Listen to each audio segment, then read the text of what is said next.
今仔即届起的天龙市大楼，就有人咧讲，大楼是自从2018年2月初6的法令地动了后，都已经向大黄单，哪会阁会当继续大？下晡管委会嘛出面开记者会，表扬讲当初地动过，都已经补强改善，确认过安全是无问题。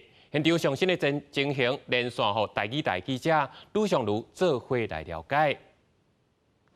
是主播记者无前人，就伫咧花莲天王星的大楼头前，今仔日已经是大地动了后的第5天。根据气象署地动中心的统计，这个地动尾大损失已经超过700个，嘛是因为安尼，所以规个大楼挺度的工课无讲介顺利。佮再加上隔6伫更牛的位置真歹瞧，一直到下晡4点了后才吐气哩。大楼6点才开始继续停。另外，下晡大楼的管委会嘛出面驳回讲，大楼自2018年2月初6大地动，洪大黄单，也毋是危楼。 管委会嘛有完成改善，因希望外界莫阁生话，因比啥人讲更较想要了解讲大楼为什么会动起。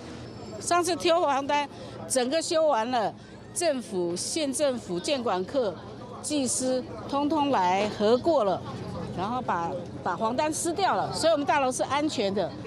所以那边乱讲什么我们大楼为荣，不要乱讲。 我们没贴过红单子。大楼前副主委表示，当初大楼改善都是伊咧负责的。自后拢真希望讲，花莲地检署的勘验报告赶紧出来，互因知影大楼动起的真相。协助地检署勘验的台湾土木技术工会表示，目前勘验的施工也搁在进行，若是有报告出来，会统一对外说明。以上是记者伫花莲的连线报道，出来甲镜头交互主播。